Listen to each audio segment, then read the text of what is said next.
back to another book ASMR, and today we are continuing a history of mathematics, okay? And so where we left off is that we actually went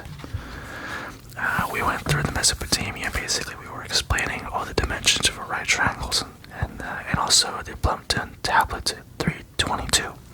But today we're actually going to keep on going with the polynomial areas. So let's keep on going. It says, a few years ago, it used to be held that the Babylonians were better in algebra than were the Egyptians, but that they had contributed less to geometry. The first half of the statement is clearly substantiated by what we have learned above. Attempts to bolster the second half of the comparison generally are limited to the measure of the circle or to the volume of the fruitsum of a pyramid. In the Mesopotamia Valley, the area of a circle was generally found by taking 3 times the square of the radius. And in accuracy, this falls considerably below the Egyptian measure.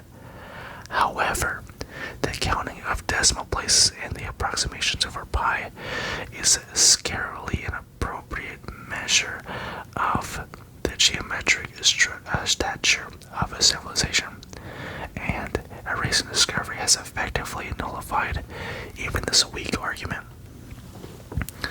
In 1936, a group of mathematical tablets were unearthed by Susa, a couple of 100 miles from Babylon, and these include significant geometric results, true to Mesopotamian penchant for making tables and lists.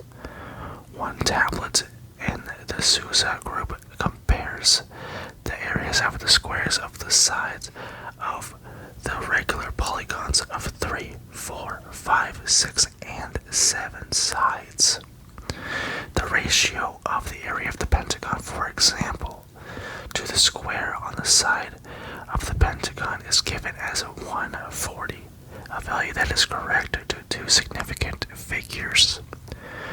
For the hexagon and heptagon, the ratios are expressed as 237, 30, and 341, respectively. In the same tablet, the scribe gives 057, 36 as the ratio of the perimeter of the regular hexagon to the circumference of the circumscribed circle.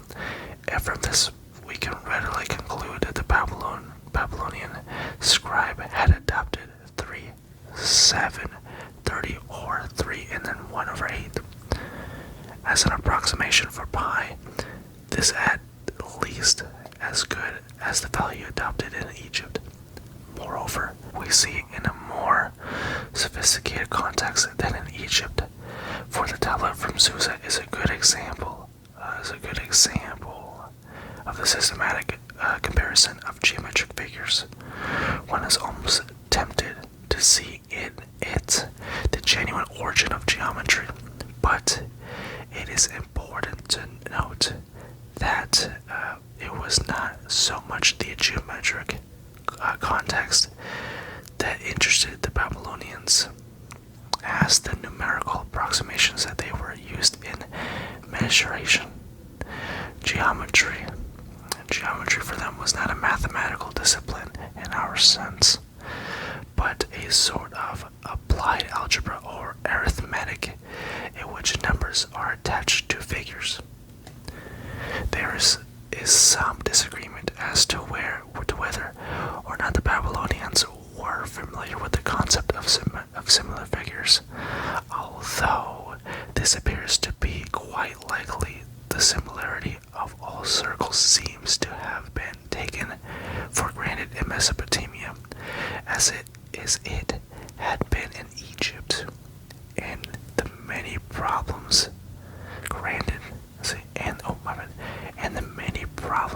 on triangle measure in cuneiform tablets seem to imply a concept of similarity. A tablet in the Baghdad Museum has a right triangle ABC, figure 3.2, with sides equals 60, B equals 45, and C equals 75. And it is subdivided into 4 smaller right triangles, ACD, CDE, DEF, and EFB. The areas of these 4 triangles are then given as 8, 6, and 5, 11, 2, 24, and 3, 19, 3, 56, 9, 36, and 5, 53, 53, 39, 50, and 24, respectively. From these values, the scribe computed the length of AD as 27, apparently using a sort of similarity formula equivalent to our theorem that areas of similar figures are to each other as squares on corresponding sides. The lengths of CD and BD are found to be 36 and 8 and 48, respectively. And though an application of the similarity formula to triangles BCD and DCE, the length of CE is found to be 2136, and the text breaks off in the middle of the calculation of DE. And then we also have the figure 3.2 from earlier. Now we're going to go to geometry as applied arithmetic. Measurement was the keystone of algebraic geometry in the Mesopotamian Valley, but a major flaw as in Egyptian geometry was the distinction between exact and approximate measures was not made clear. The area of a quadrilateral was found by taking the product of the arithmetic means of the pairs of opposite sides, with no warning that this is in most cases only a crude approximation. Again, the volume of a fruitsum of a cone or pyramid sometimes was found by taking the arithmetic mean of the upper and lower bases and multiplying by the height, sometimes from a fruitsum of a square pyramid with the areas a squared and b squared. For the lower and upper bases, the formula v equals a plus b over 2, and then the whole thing squared multiplied by h was applied. However, for the latter, the Babylonians use also a rule equivalent to v equals h multiplied by a plus b over 2, and then the whole thing squared, plus 1 over 3, a minus b over 2 squared. A formula that is correct and reduces to one known to the Egyptians. It is not known whether Egyptian and Babylonian results were always independently discovered. But in any case, the latter were definitely more extensive than the former, both in geometry and algebra. The Pythagorean theorem, for example, does not appear in any form in surviving documents from Egypt, but tablets, even from the Old Babylonian period, show that in Mesopotamia the theorem was widely used. A cuneiform text from Yale collection, for example, contains a diagram of a square and its diagonals, in which the number 30 is written along one side and the numbers 42, 25, 35, and 1, 24, 51, 10 appear along a diagonal. The last number, obviously, is the ratio of the lengths of the diagonal and the side, and this is so accurately expressed that it agrees with the square root of 2 to within about a melothon. The accuracy of the result was made possible by knowledge of the Pythagorean theorem, sometimes in less precise computations. The Babylonians used, let me get here. The Babylonians used 125 as a rough and ready approximation of this ratio. One more significance than the precision of the values, however, is the implication that the diagonal of any square could be found by multiplying the side by the square root of 2.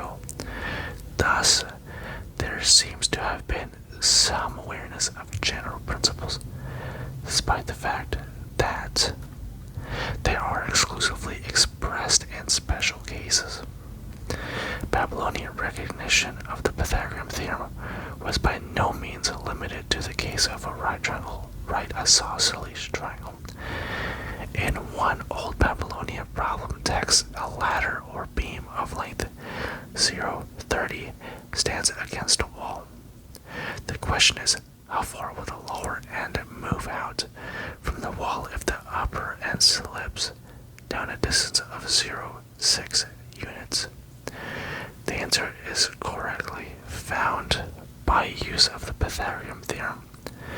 1500 years later, similar problems, some with new twists, were still being solved in the Mesopotamian Valley. A secluded town, for example, proposes the following problem. A reed stands against a wall. If the top slides down 3 units width, the lower end slides away 9 units. How long is the reed? The answer is given correctly as 15 units. Ancient uniform problems texts provide a wealth of exercises in what we might call geometry, but which the Babylonians probably thought of as applied arithmetic. A typical inheritance problem calls for the partition of a right triangular property among 6 brothers. The area is given as 11, 22, and 30, and one of the sides is 6, 30. The dividing lines are to be equidistant and parallel to the other side of the triangle. One is asked to find the difference of the allotments, and there the text gives the basis of an isosceles trapezoid as 50 and 40 units, and the length of the sides as 30. The altitude and area are required. Van der Warden, 1963, page 76, 77. The ancient Babylonians were aware of other important geometric relationships. Like the Egyptians, they knew that the altitude in an isosceles triangle bisects the base. Hence, given the length of a chord in a circle of known radius, they were able to find the apothem. Unlike the Egyptians, they were familiar with the fact that an angle inscribed in a semicircle is a right angle, a proposition generally known as the theorem of Thales. Despite the fact that Thales lived well over a millennium after the Babylonians had begun to use him, this misnaming of a well-known theorem in geometry is symptomatic of the difficulty in assessing the influence of pre-Hellenic mathematics on later cultures. Uniform tablets had a permanence that could not be matched by documents from other civilizations. For papyrus and parchment do not so easily survive the ravages of time. Moreover, uniform texts continue to be recorded down to the dawn of the Christian era, but were they read by the neighboring civilizations, especially the Greeks?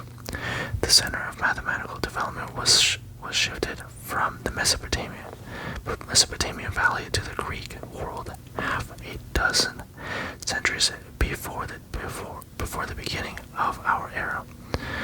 But reconstructions of early Greek mathematics are rendered hazardous by the fact that they are virtually no extent mathematical documents from the pre-Hellenistic period. It is important, therefore, to keep in mind the general characteristics of Egyptian and Babylonian mathematics, so as to be able to make at least plausible conjectures concerning analogies that may be apparent between pre-Hellenic contributions and the activities and attitudes of later peoples. Now we go to mathematical weaknesses. A number of deficiencies in the pre-Hellenic mathematics are quite obvious. Extant papyri and tablets contain specific cases and problems only, with no general formulations, and one may question whether these early civilizations really appreciate the unifying principles that are the core of mathematics. Further study is somewhat reassuring, for the hundreds of problems of similar types and cuneiform tablets seem to be exercises that schoolboys are expected to work out in accordance with certain recognized methods or rules. That there are no surviving statements of these rules does not necessarily mean that the generality of the rules or principles was missing in ancient thought, or a rule not there in essence. The similarity of the problems would be difficult to explain. Such large collections of similar problems could not have been the result of chance. More serious, perhaps, than the lack of explicit statements of rules is the absence of clear-cut distinctions between exact and approximate results. The omission in the tables of cases involving irregular sexagesmal seems to imply some recognition of such distinctions. But neither the Egyptians nor the Babylonians seem to have raised the question of when the area of the quadrilateral or of a circle is found exactly and when only approximately. Questions about the solvability or unsolvability of a problem do not seem to have been raised, nor was there an investigation into the nature of proof. The word proof means various things in different levels and ages. Hence, it is hazardous to assert categorically that pre-Hellenic peoples have no concept of proof, nor any feeling of the need for proof. There are hints that these people occasionally were aware that certain area and volume methods could be justified through a reduction to a simpler area and volume problems. Moreover, pre-Hellenic scripts not infrequently checked or proved their divisions by multiplication. Occasionally, they verified the procedure in a problem through a substitution that verified the correctness of the answer. Nonetheless, there are no explicit statements from the pre-Hellenic period that would indicate a felt need for proofs or a concern for questions of logical principles. The lack of such statements often has led to judgments that pre-Hellenic civilizations had no true mathematics. Despite the obvious high level of technical facility, critics also point out what they regard as an absence of abstraction in Egyptian and Babylonian mathematics. The language of the documents does not seem to remain close to concrete cases, as we have seen, but this too can be misleading. In Mesopotamian problems, the words length and width should perhaps be interpreted much as we interpret the letters X and Y. For the writers of cuneiform tablets may well have moved on from specific instances to general abstractions. How else does one explain the addition of a length to an area? in Egypt. Also, the use of the word for quantity is not compatible with an abstract interpretation, such as we read into it today. Evaluations of pre-Hellenic civilizations frequently point to the fact that there were no clearly discernible intellectual activity of a characteristically unified sort, comparable to that which later carried the label mathematics. But here, too, it is easily to be excessively dogmatic. It may be true that geometry had not yet been crystallized out of a circle matrix of space experience that included all sorts of things that could be measured, but it is difficult not to see in Babylonian and Egypt concerned with numbers and its applications something very close to what usually in ancient sense have been known as algebra. Pre-Hellenic cultures have been stigmatized also as entirely utilization, with little or no interest in mathematics for its own sake. Here, too, a matter of judgment rather than an incontrovertible evidence is involved. Now, then as now, the vast majority of mankind were preoccupied with imminent problems of survival. Leisure was far scarcer than it is now, but even under the handicapped, there were in Egypt and Babylonia problems that have the earmarks of recreational mathematics. If a problem calls for a sum of cats and measures of grain, or a length and an area, one cannot deny to the perpetrator either a modicum of levity or feeling for an abstraction. Of course, much of the pre-Hellenic mathematics was practical, but surely not all of it, and the practice of computation which stretched over a couple of millennia. The schools of scribes used plenty of exercise materials, often perhaps just as good clean fun. Okay, and now we're going to go to Ionia and the Pythagoreans.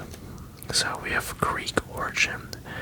The intellectual activity of the river valley civilizations in Egypt and Mesopotamia had lost its verve well before the Christian era. But as learning in the river valleys was declining, and as bronze was given away to iron and weaponry, vigorous new cultures were springing up all along the shores of the Mediterranean Sea. To indicate this change in the centers of civilization, the interval from roughly 800 BC to AD 800 sometimes is known as the Theocratic Age, that is, the Sea Age. There was, of course, no sharp disruption to mark the transition in intellectual leadership from the valleys of the Nile, Tigris, and the Euphrates rivers to the shores of the Mediterranean. For time and history flow continuously, and change conditions as are associated with indicators causes. Egyptian and Babylonian scholars continue to produce papyrus and cuneiform texts for many centuries after 800 BC. But a new civilization, meanwhile, was rapidly preparing to take over scholarly hegemony, not only around the Mediterranean, but ultimately in the chief river valleys as well, to indicate the source of the new inspiration. The first portion of the Theocratic Age is labeled the Hellenic era, so that the older cultures are consequently known as pre-Hellenic. The Greeks of today still call themselves Hellenes, continuing a name used by the early forebears who settled along the coast of the Mediterranean Sea. Greek history is traceable back into the second millennium pressed down relentlessly. From the north, they brought with them no mathematical or literacy tradition. They seem to have been very eager to learn. However, it did not take them long to improve on what they were taught. For example, they took over perhaps from the Phoenicians, an existing alphabet consisting only of consonants. Into it they added vowels. The alphabet seemed to have originated between the Babylonian and Egyptian worlds, possibly in the region of the Sinai Peninsula, though a process of drastic reduction in the number of cuneiform or heretic symbols. This alphabet found its way to the new colonies, Greek, Roman, and Carthaginian. Though the activities of traders, it is presumed that some rudiments of compulsion traveled along the same routes, but the more esoteric portions of priestly mathematics may have remained undifused. Before long, however, Greek traders, businessmen, and scholars made their way to the centers of the learning in Egypt and Babylonia. They made contact with pre-Hellenic mathematics, but they were not willing to merely to receive the long-established traditions, for they made the subject so thoroughly their own that it shortly took a drastic different form. The first Olympic Games were held in 776 BC, and by the time a wonderful Greek literature already had developed. Evidently, by the works of Homer and Hesiod of Greek mathematics at the time, we knew nothing. Presumably it lagged behind the development of literacy forms, for the latter lend themselves more readily to continuity of oral transmission. It was to be almost another 2 centuries before there was any word, even indirectly, concerning Greek mathematics. Then, during the 60th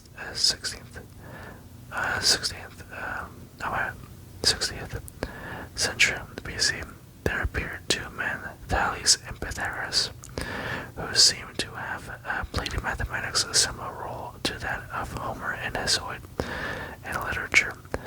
Most of what is reported in this chapter centers on Thales and Pythagoras, but a note of warning is in order. Homer and Hesiod are somewhat shadowy figures, but at least we have a constant tradition.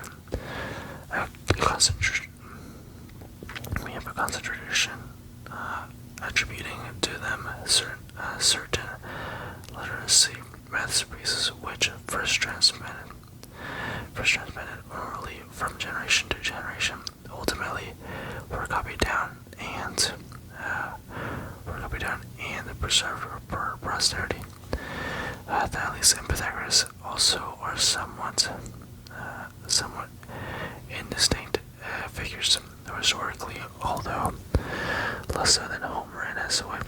But as far as their scholarly work is concerned, the parallel with Homer and Hesiod ceases. No mathematical masterpiece from either one has survived, nor is it even established that either Thales or Pythagoras ever composed such a work. What they may have done must have been reconstructed on the basis of none too trustworthy tradition that grew up around these 2 early mathematicians.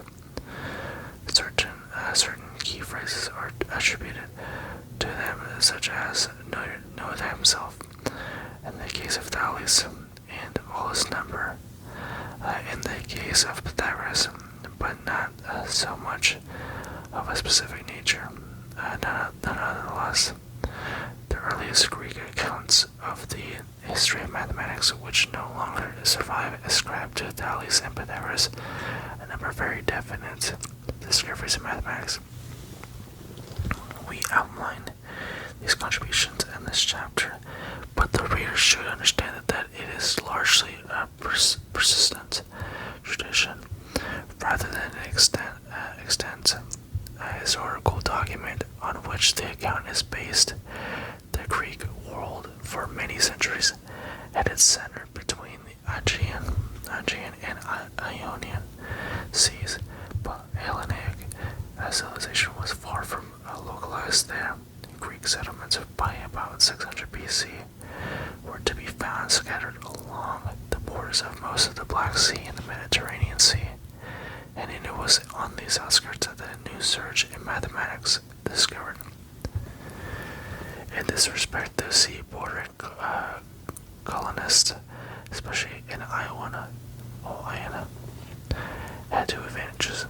They had the bold and imaginative spirit typical of pioneers, and they were in closer proximity to the two chief river valleys from which knowledge could be derived.